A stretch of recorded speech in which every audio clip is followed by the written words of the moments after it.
Hello and good morning everyone. I welcome you all towards news analysis. Today is 18th January 2023 and we are going to discuss important news and articles from The Hindu newspaper. तो आज हमारी कौन कौन सी important news है जो हमें discuss करनी है देखते हैं। फ्रंट पेज में हमारी दो न्यूज़ है जो हमें डिस्कस करनी है। देखिए पहली न्यूज़ है हमारी, एक टीवी इंटरव्यू प्रोग्राम हुआ था किसके साथ, पाकिस्तान के प्राइम मिनिस्टर के साथ। इस इंटरव्यू में उन्होंने ये कहा कि वो इंडिया के साथ एक सीरियस और सिंसियर टॉक चाहते हैं, वो इंडिया के साथ पीस इस्टेब्लिश करना चाहते हैं। ठीक है, उन्होंने इस प्रोग्राम में ये भी कहा कि इंडिया के साथ अब तक 3 वॉर हो चुके हैं और जो वॉर है वो किसी भी चीज़ का सॉल्यूशन नहीं होती है। वॉर हमेशा, जो भी कंट्रीज वॉर में इंडल्ज होती हैं उन्हें उसके कॉन्सिक्वेंसेस हमें देखने पड़ते हैं, फेस करने पड़ते हैं। वॉर के कारण जैसे कि कंट्री में पॉवर्टी होता है, ठीक है, मिजरी होती है, इन्फ्लेशन आता है, तो हमें इस तरीके की जो चीज़ें हैं वॉर के कारण दोनों कंट्रीज़ को इसमें फेस करनी पड़ती है। तो वो उन्होंने ये कहा कि वो इंडिया के साथ चाहते हैं, क्या पीस को इस्टेब्लिश करना चाहते हैं, पीस। ठीक है, बट ऐसा करने से उन्हें क्या रोक रहा है, जो कश्मीर का इशू है वो इसको ऐसा करने से रोक रहा है। वो ये चाहते हैं कि आर्टिकल जो 370 है, अगर इंडिया आर्टिकल 370 को रिवोक कर देता है तो पाकिस्तान क्या करेगा, पाकिस्तान इंडिया के साथ पीस टॉक, मतलब पीस को इस्टेब्लिश करने की कोशिश करेगा। अब देखिए जो इंडिया और पाकिस्तान के इस टाइम पे जो रिलेशंस हैं, इंडिया और पाकिस्तान के जो रिलेशन है, इसके कारण सिर्फ यहाँ पर ही नहीं, हमें एक मल्टीलैटरल प्लेटफॉर्म पे भी बहुत सारे इशू फेस करने पड़ रहे हैं, बहुत सारे इशू देखने को मिल रहे हैं। जैसे कि जो सार्क है, जब से उरी का अटैक हुआ है, उरी अटैक के बाद सार्क की समिट यहाँ पे नहीं हुई है। आप सभी को पता है यहाँ पे सार्क की जो समिट है वो नहीं हुई है। तो यहाँ पे 7 से 8 साल हो चुके हैं इस चीज़ को। तो यहाँ पर देखिए उसके बाद जो है साउथ एशिया जो हमारा है, साउथ एशिया वो यूनाइट नहीं हो पा रहा है। क्या वो यूनाइट नहीं हो पा रहा है? किसके कारण? यहाँ पे जो इस टाइम पे इंडिया, पाकिस्तान और अफगानिस्तान के जो इशू चल रहे हैं, इसके कारण यहाँ पे जो साउथ एशिया है हमारा वो यूनाइट नहीं हो पा रहा है। अब साउथ एशिया क्या एक बहुत बड़ा प्लेटफॉर्म है, अगर साउथ एशिया स्ट्रांग होगा तो हम अपने आप को पूरे वर्ल्ड में अच्छे से इस्टेब्लिश कर पाएंगे। तो यहाँ पे इंडिया और पाकिस्तान के जो अभी रिलेशंस चल रहे हैं, इसके कारण यहाँ पे हमें बहुत सारे इशू फेस करने को पड़ रहे हैं। तो यहाँ पे उन्होंने इस इंटरव्यू में यही कहा कि हम इंडिया के साथ पीस को इस्टेब्लिश करना चाहते हैं, बट जो कश्मीर में भी हो रहा है इसके कारण हम पीस को इस्टेब्लिश नहीं कर पा रहे। और उसमें उन्होंने ये भी इंक्लूड किया कि वॉर जो है इंडिया के साथ अब तक 3 वॉर हो चुके हैं और इस वॉर ने सिर्फ क्या लेकर आया है कंट्री में, मिजरी एंड पॉवर्टी। तो वो चाहते हैं कि इंडिया के साथ वो पीस को इस्टेब्लिश करें, बट जो कश्मीर में अभी इशू चल रहा है, कश्मीर में हो रहा है आर्टिकल 370 वाला जो इशू है, इसके कारण वो क्या कर पा रहे हैं, वो इंडिया के साथ पीस को इस्टेब्लिश नहीं कर पा रहे। नेक्स्ट हम मूव करते हैं, यहाँ पे यूएनएससी की जो सैंक्शन कमिटी है उन्होंने क्या किया है, ब्लैकलिस्ट कर दिया किसको, अब्दुल रहमान मक्की को। इंडिया ने यहाँ पे क्या किया था, 5 नाम रखे थे सामने, यूएनएससी की जो सैंक्शन कमेटी है उनके सामने यहाँ पे 5 नेम्स उन्होंने दिया था कि इन 5 को क्या करना है, ब्लैक लिस्ट में डालिए। अब यहाँ पे ब्लैक लिस्ट में डालने के यहाँ पे क्या क्या रीज़न है, वो क्या करते थे, फंड रेज करते थे, ठीक है ना, जो यूथ है उनको रिक्रूट करते थे, उनको रेडिकलाइज करते थे, ठीक है। और यहाँ पे जैसे कि जम्मू एंड कश्मीर में वो उन्होंने क्या किया है, टेररिस्ट एक्टिविटीज़ जो अटैक्स हुए हैं इंडिया में उनको वहाँ पे उन्होंने बढ़ावा दिया है, उन्होंने सारी ये चीज़ें की हैं। तो यहाँ पे इनके बीच में अभी इस पर सैंक्शन क्यों नहीं लग रहे थे, मतलब सैंक्शन ब्लैक लिस्ट में इसको क्यों नहीं डाला गया था, क्योंकि यहाँ पे आप सभी को पता है यूएनएससी में 5 परमानेंट मेंबर्स हैं, ठीक है ना। P5 कंट्री जो 5 परमानेंट मेंबर्स हैं वो कौन कौन सी हैं, यहाँ पे Russia, China, France, UK and USA. तो यहाँ पे क्या है, ये 5 परमानेंट कंट्रीज़ हैं। यहाँ पे चाइना ने क्या रखा था, अपना एक टेक्निकल होल्ड लगा के रखा था किसके ऊपर, अब्दुल रहमान मक्की के ऊपर, कि इसको ब्लैक लिस्ट में ना डाला जाए। बट चाइना ने अब क्या कर लिया है, अपने होल्ड को विड्रॉ कर लिया है, जिसके कारण यहाँ पे यूएनएससी की जो सैंक्शन कमेटी है उन्होंने अब्दुल रहमान मक्की को यहाँ पर ब्लैक लिस्ट में डाल दिया है। अब देखिए यहाँ पे क्वेश्चन क्या आ सकता है, यूएनएससी, इससे रिलेटेड क्वेश्चन आएगा। यूएनएससी में आपकी इसकी जो जितने भी बेसिक फैक्ट्स हैं वो पता होना चाहिए। यूएनएससी में यहाँ पे 5 परमानेंट मेंबर्स हैं। यूएनएससी का मेन ऑब्जेक्टिव क्या है कि वो क्या करें, वर्ल्ड में पीस और सिक्योरिटी को स्टैब्लिश करना, ठीक है ना। तो यहाँ पे आपको क्या रीड करना है, किसके बारे में, यूएनएससी के बारे में हमें पढ़ना है। नेक्स्ट हम मूव करते हैं। यहाँ पर ये बहुत अच्छी न्यूज़ है कि जो हिमाचल वुमेन है उन्होंने क्या किया है, अपनी लाइवलीहुड के लिए जो पाइन की निडल्स होती हैं, है ना, पाइन की जो पतली पतली जो निडल्स होती हैं, उससे उन्होंने यहाँ पे बहुत अच्छी अच्छी चीज़ें जो हैं क्रिएट करी हैं। अब यहाँ पे उनको वो 3 सालों से, लगातार 3 सालों से क्या कर रहे हैं, इस तरीके के जो है काम कर रहे हैं, इस तरीके के जो आर्टिकल्स वगैरह हैं वो उसको बना रहे हैं। अब वो क्या क्या चीज़ें बना रही हैं, जैसे कि वो बास्केट बना रही हैं, ठीक है ना, बास्केट है यहाँ पे, बास्केट है, पेन स्टैंड है, सर्विंग ट्रेस है, मिडल एजिंग है, ज्वेलरी बॉक्सेस हैं। तो इस तरीके की जो छोटी छोटी चीज़ें हैं वो किससे तैयार कर रही हैं, जो चिर और पाइन है इनकी जो लीव्स होती हैं और जिनके नीडल्स होते हैं, इनकी जो पतली पतली लकड़ियाँ होती हैं, तो उनकी हेल्प से वो क्या कर रही हैं, इस तरीके की जो चीज़ें हैं उनको क्रिएट कर रही हैं। और यहाँ पर देखिए, यहाँ पे हमें इससे ये मतलब नहीं, ये हम न्यूज़ क्यों डिस्कस कर रहे हैं, ये इससे क्या हो रहा है, यहाँ पे देखिए वुमेन का एम्पावरमेंट हो रहा है। यहाँ पर पहले ये बताया जा रहा है कि एक लेडी थी, उन्होंने ये काम स्टार्ट किया था, फिर उसके बाद यहाँ पर उन्हें जापान इंटरनेशनल कॉपरेशन एजेंसी से उन्होंने कॉपरेट किया। यहाँ पे जो हिमाचल की फॉरेस्ट डिपार्टमेंट है, उन्होंने किसके साथ कोलैबोरेट किया, जापान की इंटरनेशनल कॉपरेशन एजेंसी के साथ यहाँ पे कोलैबोरेट किया। और उन्होंने क्या किया, जितने भी इस तरीके के काम किए जा रहे हैं वहाँ पे वो क्या करते हैं, इस तरीके की जो कैपेबिलिटीज़ होती है, जो हमारी स्ट्रेंथ है, उसको और ज़्यादा इन्हेंस करते हैं, ठीक है ना। जिसके कारण यहाँ पर जो वुमेन्स है वहाँ पे उन्होंने क्या किया, अपना सेल्फ हेल्प ग्रुप इस्टेब्लिश किया। और आज के टाइम पे वो अपने आप को क्या कर रही हैं, यहाँ पे एम्पावरमेंट। तो ये जो न्यूज़ है इसको हम कहाँ अपने आंसर में कोट कर सकते हैं एज ए एग्जाम्पल, कहाँ, विमेन एम्पावरमेंट में। विमेन एम्पावरमेंट में मतलब हम किस तरीके की यहाँ पे चीज़ें कर सकते हैं, तो विमेन एम्पावरमेंट में हम इसको क्या कर सकते हैं, कोट कर सकते हैं।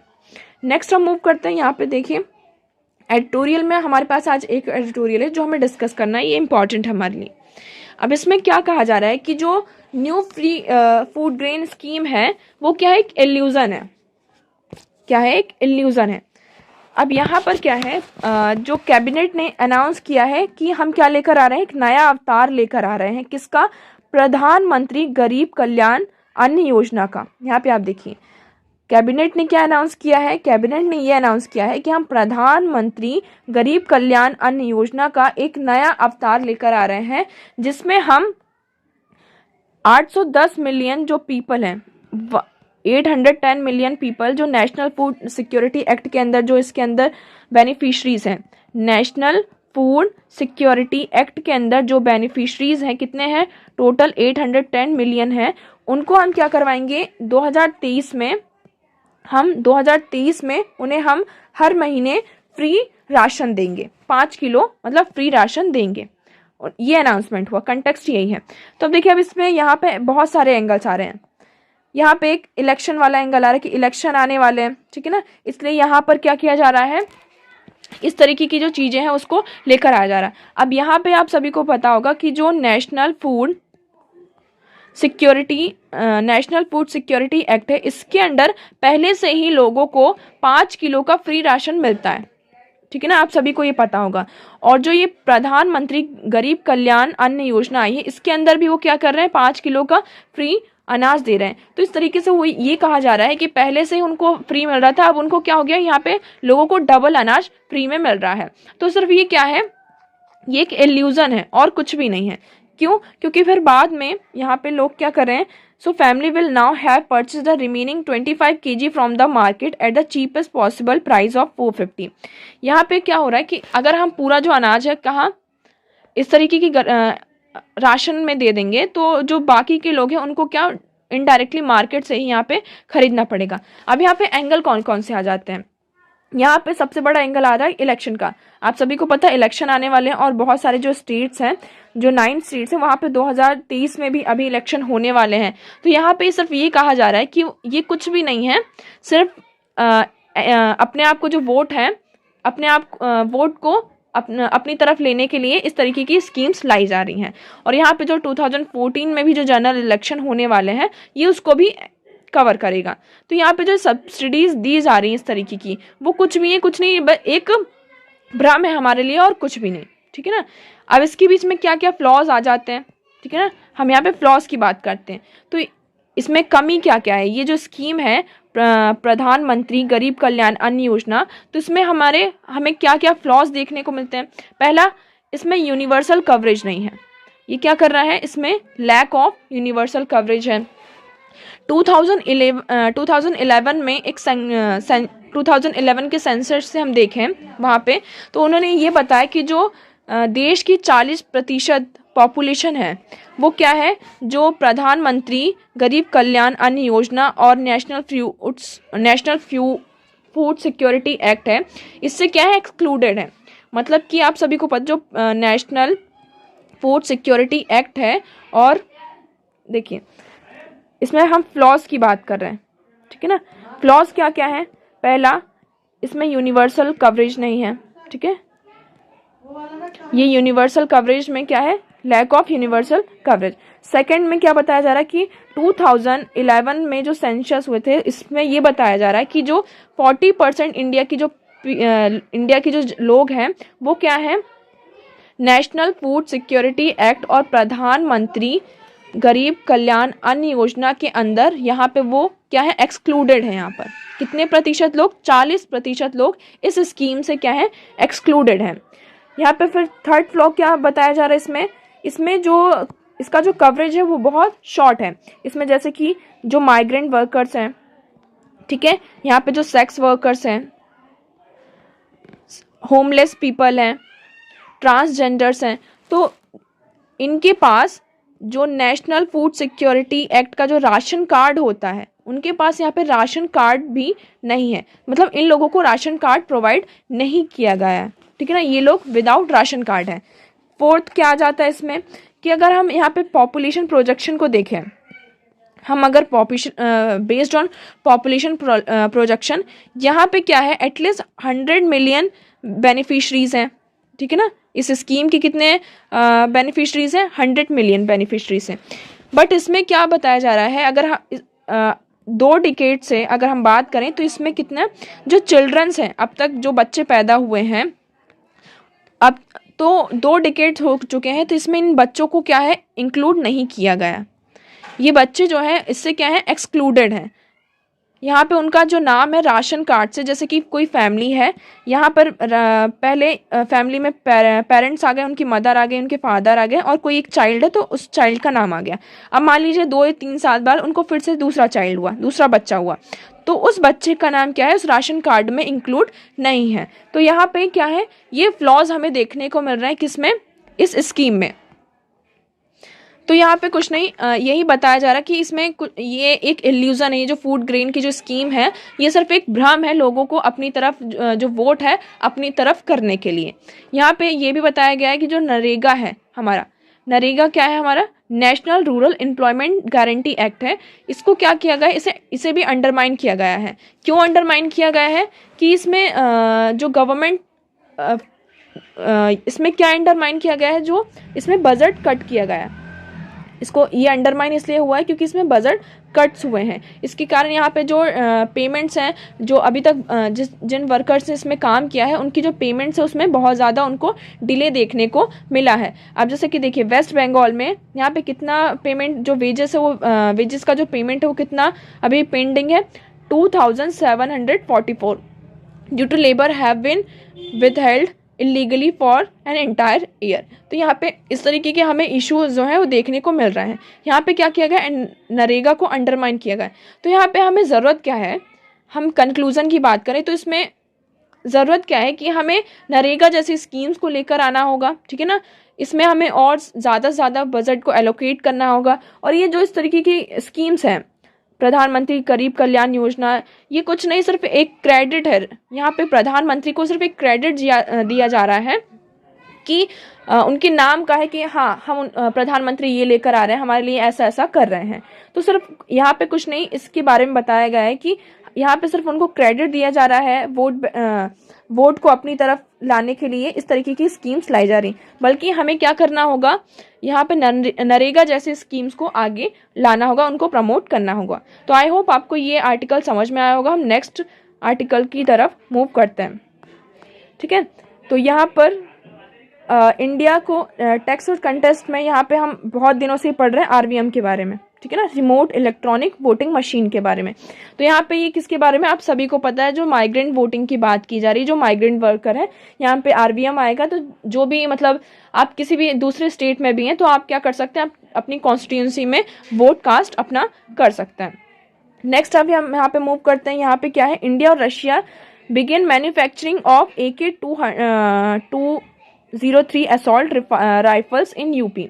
यहाँ पे क्या है, यहाँ पे एक जॉइंट वेंचर है इंडिया और रशिया के बीच में। ये हम कहाँ पे इंक्लूड कर सकते हैं, इंडिया और रशिया के जो रिलेशंस हैं, हमारा जो इंटरनेशनल रिलेशन है, तो इंडिया और रशिया के जो रिलेशंस है उसके अंदर हम इसको, इस न्यूज़ को इंक्लूड कर सकते हैं, ठीक है ना। उसके तो यहाँ पे इंडिया और रशिया के एक जॉइंट वेंचर है, उसमें इंडिया और रशिया मिलकर क्या कर रहे हैं, उन्होंने एक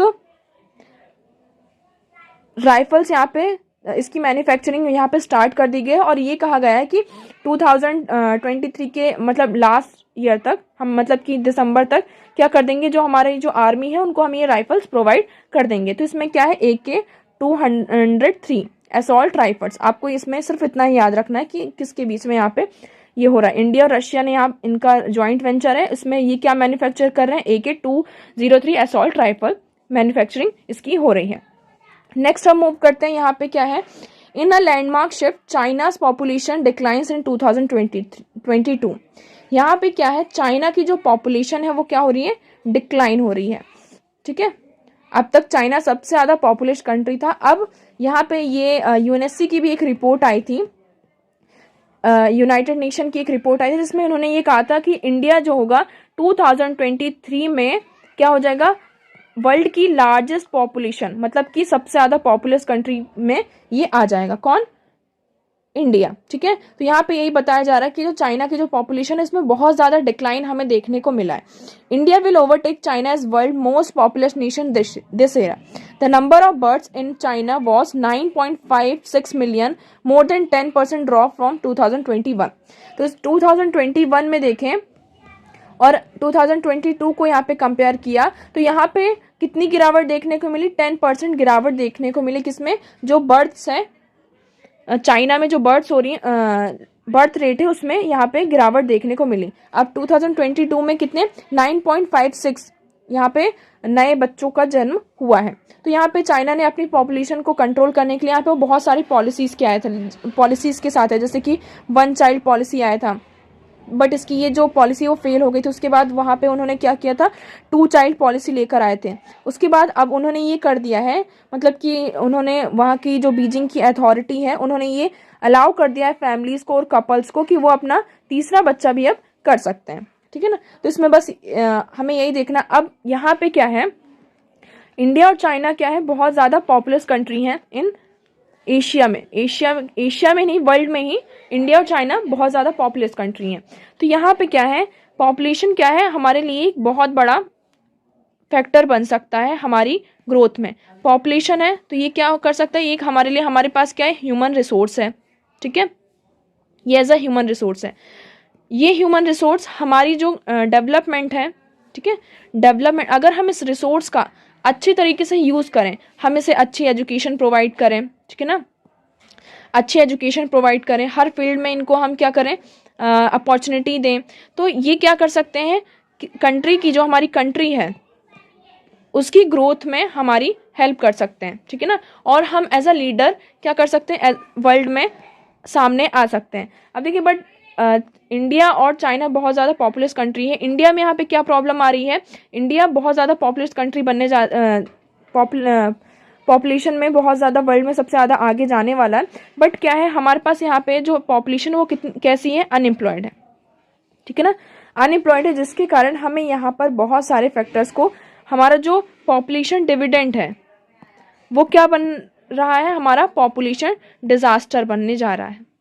अगर हम अपनी जो पॉपुलेशन है, हमारा जो ह्यूमन रिसोर्स है, अगर हम उसको अच्छे से यूटिलाइज नहीं करेंगे, अगर हम उसका अच्छे से यूटिलाइज नहीं करेंगे, तो जो हमारा पॉपुलेशन डिविडेंड है वो किस में कन्वर्ट हो जाएगा, पॉपुलेशन डिजास्टर में कन्वर्ट हो जाएगा। तो हमें यहाँ पे इंश्योर करना होगा कि हम लोगों को अच्छी एजुकेशन प्रोवाइड करें, हर फील्ड में उन्हें अपॉर्चुनिटी प्रोवाइड करें। अनएम्प्लॉयमेंट ही सबसे बड़ा इशू है, इसको हमें टैकल करना होगा। इंश्योर करना होगा कि जितने भी हमारी और यूथ है उन्हें क्या हो, वो सारे एम्प्लॉयड हों। तो ये सब क्या करेंगे, हमारी जो इंडिया की जो ग्रोथ है उसमें हमारी हेल्प करेंगे। अब यहाँ पे एक फैक्टर और आ सकता है, वर्ल्ड की सबसे अगर इंडिया इस साल वर्ल्ड की लार्जेस्ट पॉपुलस कंट्री बन जाता है तो इंडिया यूएनएससी में अपनी परमानेंट सीट के लिए जो लगातार मांग कर रहा है, तो आई थिंक हमें इसमें भी कुछ बदलाव देखने को मिल सकता है। ठीक है, कि शायद इंडिया को यहाँ पे यूएनएससी में उसको परमानेंट मेंबर की सीट यहाँ पे मिल जाए। तो दैट्स फॉर ऑल टुडे। आज हमारे पास इतने ही न्यूज़ और आर्टिकल्स थे जो हमें डिस्कस करना था। आई होप आपको सारी चीज़ें क्लियर हो गई होंगी। अगर कोई भी डाउट है तो आप कमेंट सेक्शन में हमसे यहाँ पे पूछ सकते हैं। पीडीएफ के लिए आप टेलीग्राम चैनल ज्वाइन कर सकते हैं, जिसकी लिंक आपको डिस्क्रिप्शन बॉक्स में प्रोवाइडेड है। So that's for all today. Thank you so much for discussion.